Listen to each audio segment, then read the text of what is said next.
नमस्कार दोस्तों, स्वागत है आपका मेरे चैनल कॉमिक्स लाइफ में। शुरू करते हैं चीनू चित्रकथा की एक और मज़ेदार कॉमिक्स, सुलेमान का खजाना भाग 2। सुलेमान का खजाना भाग 2। पटकथा परशुराम शर्मा, चित्रांकन जगदीश पंकज। हेनरी अपने साथी कप्तान जॉन गिग को साथ लेकर अफ्रीका पहुंचा, जहां एलन नामक प्रसिद्ध शिकारी की सहायता से हेनरी अपने गुमशुदा भाई जॉर्ज की तलाश में निकल पड़ा। एलन के कथनानुसार जॉर्ज सुलेमान के खजाने की तलाश में निकल पड़ा था, जिसका नक्शा एलन के पास था। यह नक्शा 300 साल पहले डी सिल्वास नामक पुर्तगाली शिकारी ने अपने खून से लिखकर बनाया था और अपने वारिसों के लिए छोड़ा था।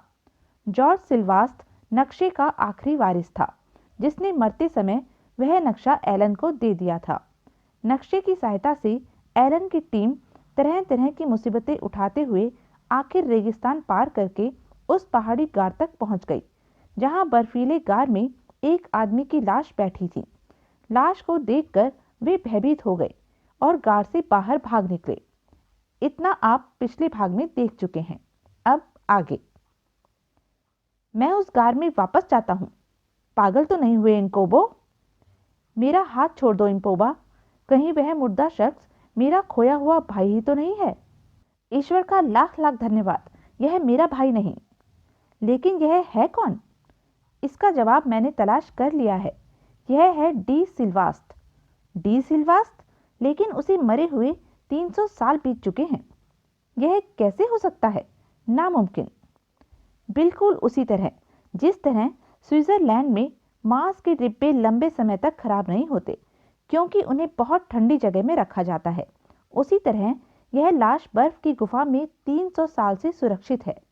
ओह, सचमुच यह डी सिल्वास्ट है। यह देखो, यह वह नुकीली हड्डी है जिससे इसने नक्शा बनाया होगा, और कलाई का यह घाव बताता है कि उसने स्याही की जगह खून इस घाव से लिया होगा। मरते समय सिल्वास्ट ने इस हाथी दांत की स्लीव को चूमा होगा, और उसका नौकर उसका बाकी सामान व कपड़े इत्यादि ले गया होगा अपने साथ शिनाख्त के लिए। मेरे ईश्वर, कितना भयानक है यह सब। कहीं हम भी भूखे प्यासे इसी तरह। लेकिन सिल्वास महान था। वह आज भी हमारे मार्गदर्शन के लिए यहाँ बैठा हमारी बाट जो रहा है। बेंटा, तुम भी महान योद्धा हो। तुम्हारी जगह भी सिल्वास के बराबर में होनी चाहिए। ईश्वर आप दोनों की आत्माओं को शांति प्रदान करे। आखिर हम भूखे पेट कब तक अपनी जिंदगी का बोझ घसीटते रहेंगे? वह देखो मिकोमिजन, घाटी में इनको। अगर हमने उनमें से एक का भी शिकार कर लिया तो हमें खाना मिल जाएगा। ओह, बहुत से, लेकिन उनकी दूरी 500 गज से कम नहीं। राइफल 1000 गज तक की मार कर सकती है, लेकिन राइफल की गोली लगने के बाद एंटलोप आधा मील भाग सकता है। लेकिन मुझे एक्सप्रेस गन की मार 300 गज की होती है। हमें एक्सप्रेस गन का ही प्रयोग करना चाहिए। एक ही बार में सफल हो गया तो शिकार समझो ढेर हो गया। इम्पोबा, तुम 3 तक गिनती गिनो। हम तीनों निशाना साधते हैं। 1 2 3। धाएं धाएं धाएं। वह मारा, एक मारा गया। इम्पोबा, उसे उठाकर लाओ। यहाँ आग जलाने का कोई साधन नहीं, इसका मांस कैसे भूने? सवाल जिंदा रहने का है, और भूखे पेट हम जिंदा नहीं रह सकते। अब इसके सिवा कोई चारा नहीं कि हमें कच्चे मांस से ही पेट की आग बुझानी होगी। जब इंसान की उत्पत्ति हुई होगी तो इसी तरह पेट भरता होगा। अभी न जाने कितनी मुसीबतें आएंगी। बचा हुआ मांस बर्फ में दबा दो, जरूरत पड़ने पर हमारे काम आ सकता है। अगली सुबह। हेनरी, मेरे दोस्त, देखो क्या हरी भरी घाटी है, और चरागाह में कुछ गायें भी चर रही हैं। अरे वह देखो, दूर कुछ झोपड़ियां। हमें उसी घाटी में उतरना चाहिए। शायद हम किसी आबादी के करीब हैं। लेकिन डी सिल्वास के नक्शे के अनुसार यहाँ कहीं राजपथ होना चाहिए। देखो, वह क्या है? यह तो सचमुच को राजमार्ग मालूम पड़ता है। चलो उधर ही।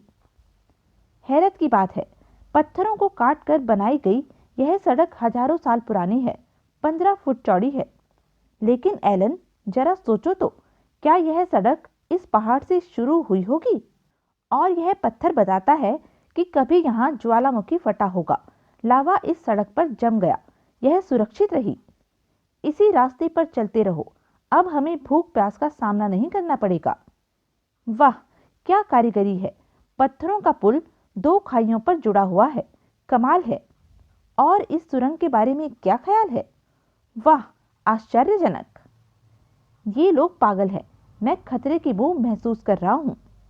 इसकी दीवारों पर जो धुंधली कलाकृतियां बनी हैं, वह मिस्री कला का नमूना है। बादशाह सुलेमान मिस्र की ओर से ही यहाँ आया था। हरी घास का खूबसूरत फर्श, मजा आ गया। वह चश्मा और यह नज़ारा, वाह वाह। यहाँ सूखी झाड़ियाँ भी हैं। शाम हो गई, अब एंटलोप का बाकी साथ लाया मांस भून लो। वाह वाह, क्या स्वादिष्ट मांस है। जी चाहता है इन सब के हिस्से का मांस भी खा जाऊं। क्या मीठा पानी है, मजा आ गया। मजा तो ब्रांडी में भी बहुत आ रहा है। बड़े दिनों से जिस्म की सफाई नहीं कर पाए, कपड़े धो लिए जाएं और नहा लिया जाए। कोट पतलून सूखने के बाद मैं कमीज धोऊंगा, तब तक एंटलोप की यह चर्बी बूट को चमकाएगी। और अब जरा कंघी और शेव बन जाए। दाढ़ी जंगली झाड़ की तरह उगाई है। क्यों बेटा गिड, अब जरा साफ सुथरे बन जाओ।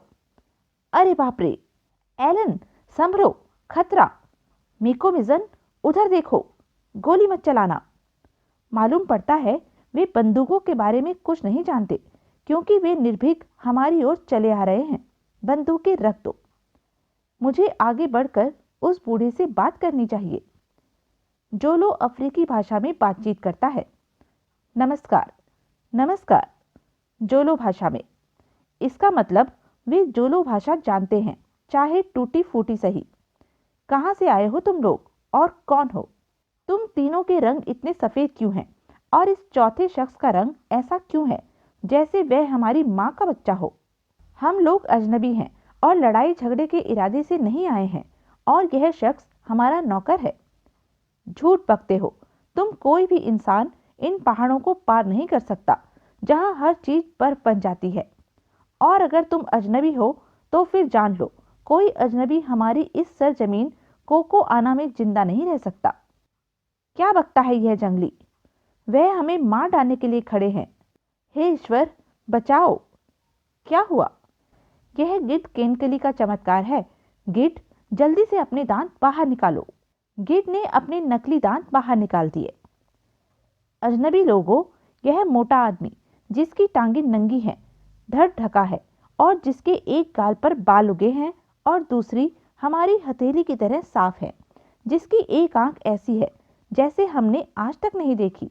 और सबसे हैरत की बात तो यह है कि जब चाहता है दांतों को अपने मुंह से बाहर निकाल लेता है और जब चाहता है वापस मुंह में रख लेता है। इसका क्या कारण है? गिड, मुंह खोलो। इसके दांत कहाँ गए? मैंने अभी अभी इसके मुंह में हाउ। आप इंसान नहीं हैं। आज तक दुनिया की किसी औरत ने ऐसा बच्चा नहीं जना जो जब चाहे दांतों को मुंह में पिघला ले और जिसकी एक आंख चमकती हो। हमें माफ करना आका। नौजवान, तुमने ठीक समझा। हम इस दुनिया के इंसान नहीं हैं, सितारों के वासी हैं और इस दुनिया से आए हैं जिसे तुम चांद कहते हो। जाओ, माफ किया। देखो लोगों, क्या कोई और शख्स जो तुम्हारे कबीले का ना हो तुम्हारी जुबान में बातें कर सकता है? मैं कर सकता हूँ, क्योंकि मैं चांद से उतरा हूँ। मेरे आका, आप हमारी जुबान बोलते तो हो, लेकिन टूटी फूटी। इसकी क्या वजह है? हम इतना लंबा सफर तय करके आए हैं और तुमने हमारा इस तरह स्वागत किया है। इस जवान को जरूर सजा मिलेगी जिसने दांत पिघलाने वाले की जान लेने की कोशिश की थी। इसे माफ कर दीजिए आका, यह हमारे बादशाह का लड़का है और मेरा भतीजा है। मारा गया तो इसका बाप अपने लड़के के गम में मुझे मार डालेगा। अच्छा ठहरो, मैं तुम्हें अपनी ताकत का नमूना दिखाता हूँ। मेरी वह जादुई नाली लाओ जो जलती है। लीजिए आकाओं के आका और सितारों के शहंशाह, तुम उस चौपाई को देख रहे हो ना? क्या कोई आदमी अपनी जगह खड़े खड़े एक धमाके के साथ उसे मार सकता है? नहीं मेरे आका।